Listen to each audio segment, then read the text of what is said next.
Est-ce que vous entendez une différence entre cette version de chanson de Taylor Swift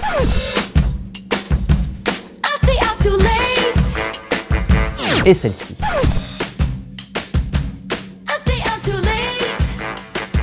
Pas vraiment. Les Swifties, les fans dévoués de la chanteuse américaine, le remarqueraient au premier coup d'oreille. Ces deux versions dans lesquelles quelques détails changent ont été enregistrées par la reine toute-puissante de la pop à 9 ans d'intervalle.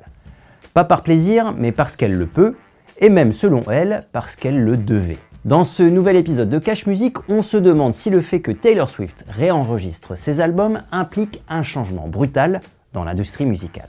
Oh yeah. Les Swifties sont justement ceux sur qui la chanteuse compte pour préférer la nouvelle version de Shake It Off par rapport à l'ancienne, toutes les deux au cœur d'une bagarre de labels et de personnalités.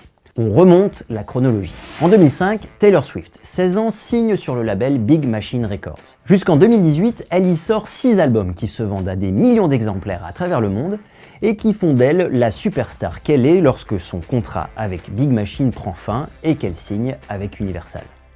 L'année suivante, le label Big Machine Records est vendu à Scooter Braun, l'une des personnalités les plus puissantes de la musique américaine, mais aussi son ennemi personnel. On ne va pas la refaire ici, mais leur rivalité se cristallise autour de ce rachat qui fait de Braun, pour le dire vite, le bénéficiaire des droits d'exploitation des masters des chansons des 6 premiers albums en question. Un master, c'est la fixation d'une œuvre musicale sur un support, un CD, un vinyle et aujourd'hui un fichier numérique. Pour represser ces albums ou vendre une de ces chansons pour un film ou pour une pub, c'est Scooter Braun qui touche une partie du pactole. Mais attendez, ça veut dire que Taylor Swift, aussi puissante soit-elle, n'est pas entièrement propriétaire de ses propres chansons? Odile Deplat, chef du service musique de Télérama, explique que cette affaire est un peu plus nuancée. Taylor Swift ne possède pas ses masters, mais n'en est pas dépossédée pour autant. En fait, c'est un partage. Le label a investi pour enregistrer ses 6 premiers albums et en échange, ils ont des droits dessus. Et elle a toujours le droit moral. Donc elle peut très bien interdire aussi l'utilisation de sa musique pour une campagne de pub qui lui déplaît. Et le label, lui aussi, peut refuser qu'une de ses musiques soit utilisée dans un film qui ne plaît pas au label. En fait, il y avait un partage des droits. Elle le jugeait en sa défaveur, et le label estime que c'était un partage des droits classique de maison de disques.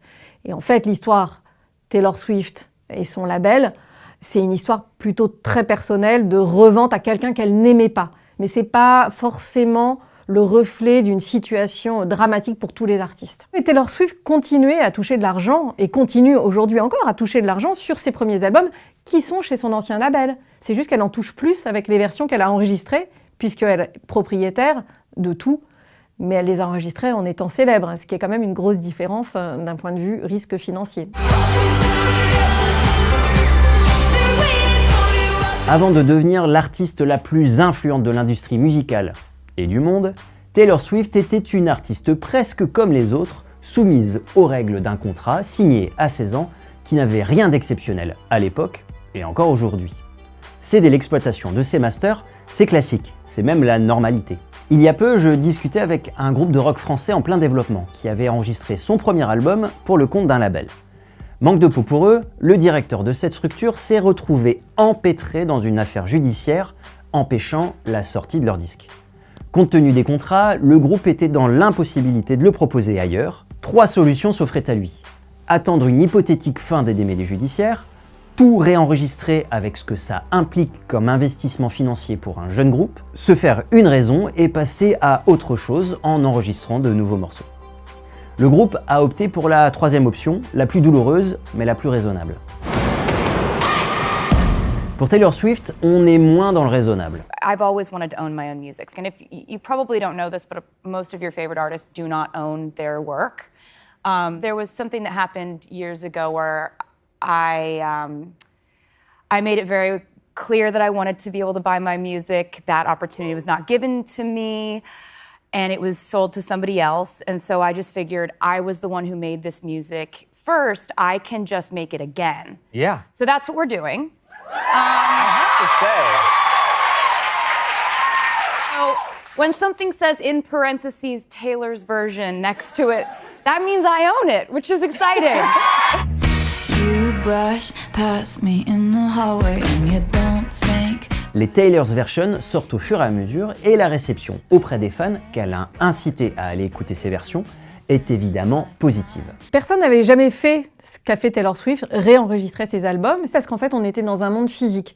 Et c'était très compliqué matériellement de réimprimer, de represser des albums, de les redistribuer dans un magasin. Enfin, le monde physique, ça marchait vraiment différemment du streaming. Avec le streaming, elle a réenregistré, elle a mis en ligne, elle a fait la promotion directement par ses réseaux sociaux. C'est l'autre gros changement.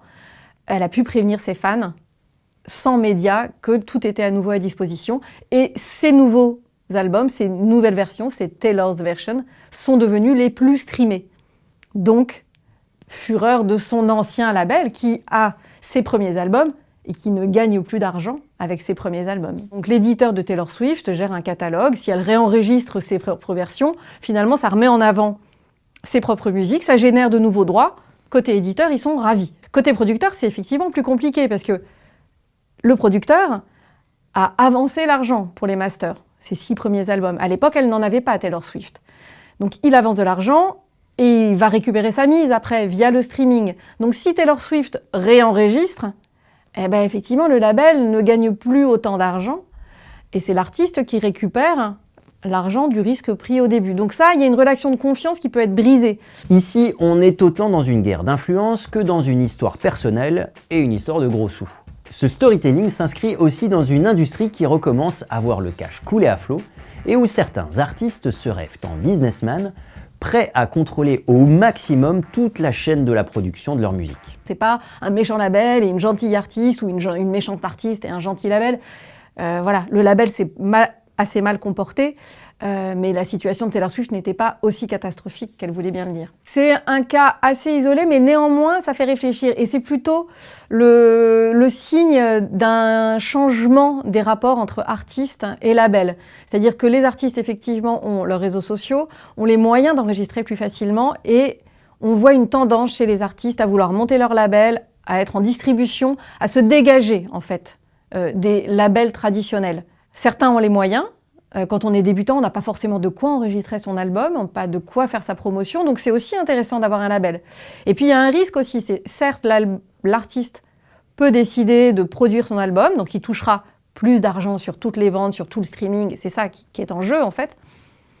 Si ça marche pas, il perd aussi tout l'argent qu'il a investi. Alors que si on fait ça avec une maison de disques, c'est la maison de disques qui perd l'argent. Et il y a d'autres artistes.